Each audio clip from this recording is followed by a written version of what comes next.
When war arrives, it shatters the quiet rhythm of ordinary life. The world becomes a landscape of danger and uncertainty. For civilians, every decision is a matter of life and death. Survival isn't always about heroics. It's about the quiet strength of communities and the instinct to endure. This is the story of how ordinary people face the extraordinary challenge of war. We'll look at real events from the 20th and 21st centuries: London, Warsaw, Palestine, Syria. Each story reveals a truth. Survival is rarely solitary. It's a shared endeavour built on trust and cooperation. Contrary to popular belief, panic and chaos are rare. People cling to routines and turn to each other. Social bonds forged in peace become lifelines in conflict. We'll see how Londoners found strength in shared shelters, how Warsaw's resistance was a citywide effort, and the tragic consequences when communities are broken. The lesson is clear. It's not the strongest individual who survives, but the community that holds together. The human spirit finds its greatest strength in unity. In 1940, London faced relentless nightly bombings during the Blitz. One might expect chaos, but Londoners adapted. They learned the rhythm of sirens, rushed to shelters and inspected the damage before heading to work.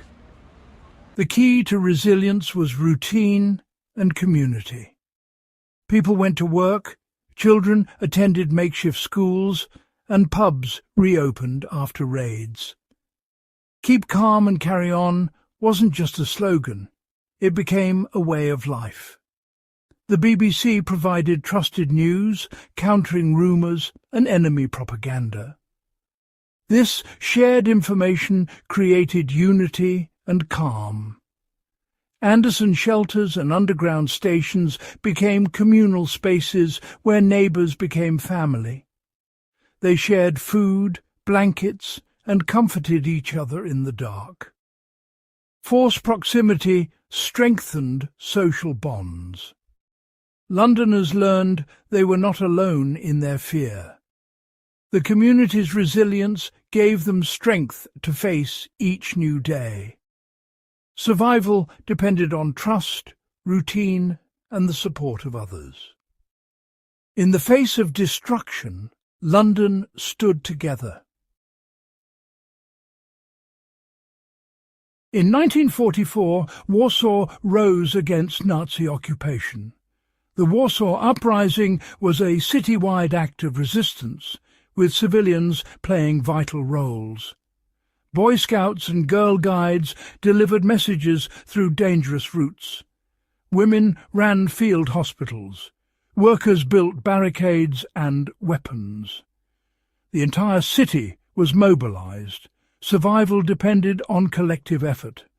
Underground newspapers and radio kept people informed and morale high. Trusted information was essential for daily survival. The uprising was crushed, but Warsaw's unity was extraordinary. People organized, cooperated, and fought together. Their survival was a result of social cohesion and shared determination. Even in defeat, the power of a united community shone through.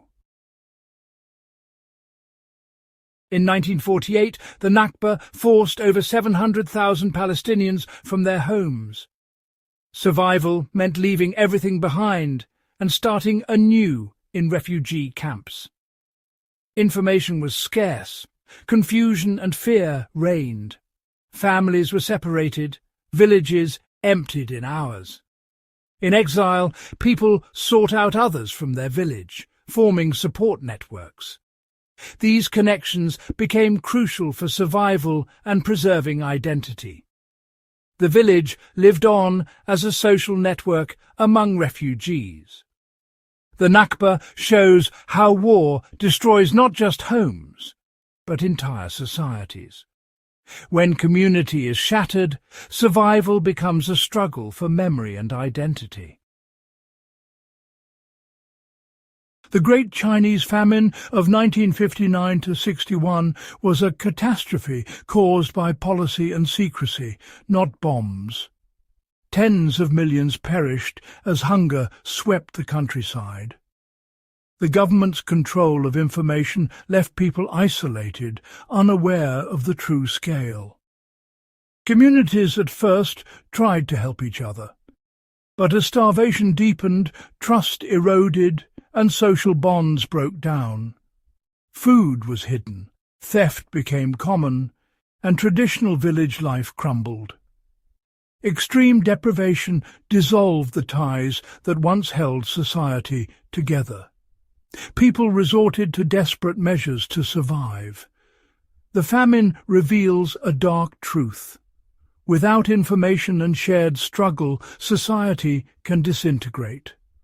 Unlike war, famine can turn neighbour against neighbour. Survival became a lonely, grim ordeal.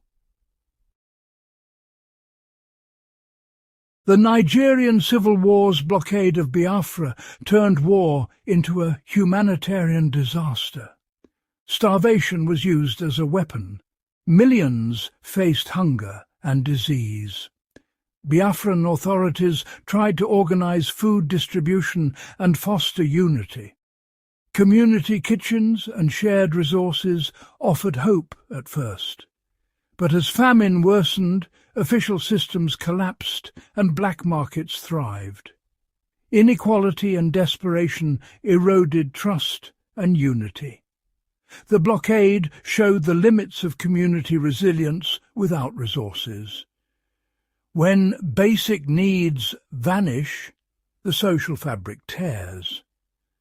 Survival becomes a matter of luck or access, not collective strength. The Lebanese Civil War was a conflict of shifting alliances and deep uncertainty. Front lines changed overnight, neighbours became enemies. National community collapsed. People retreated into sectarian groups for safety. Your sect determined protection, travel and trust. Militias provided essentials but deepened divisions. Daily life was shaped by war routines and constant adaptation. Information was fragmented. Each faction had its own propaganda. Communities lived in different realities, fueling suspicion and fear. Trust was limited to one's own group, making reconciliation impossible. Survival depended on sect, but at the cost of national unity. The war left a nation divided and wounded. The Syrian conflict combined urban warfare, sectarian strife, and mass displacement. Civilians faced bombings, sieges, and extremist violence, leading to a massive refugee crisis. Early on, local communities showed solidarity, organizing aid, protests, and sharing information via social media. Technology became a tool for survival and resistance. As violence escalated, unity fractured, trust became scarce. Digital tools were used for both connection and surveillance. Millions fled, facing perilous journeys and uncertain futures. Even in exile, Syrians formed support networks in host countries. Digital communities became new lifelines, preserving identity and offering practical help. The importance of community endures, even across borders. Across history, survival in war depends on social bonds, not individual heroics. Routine, information and trust are the pillars of resilience. Communities that organize and support each other endure hardship. When these bonds break, tragedy follows, famine, division and despair. The most effective weapon is the one that destroys trust. Civilian survival is a story of quiet organization and shared humanity. In the darkest times, people turn to community, their oldest institution. We survive together, or not at all. Thank you for watching. If you found this story compelling, don't forget to subscribe and stay updated for more untold stories from history's hidden corners. Click the subscribe button below and ring the bell to never miss an episode. Your support helps keep these stories alive and ensures our community continues to grow. Together, let's uncover the past, one story at a time.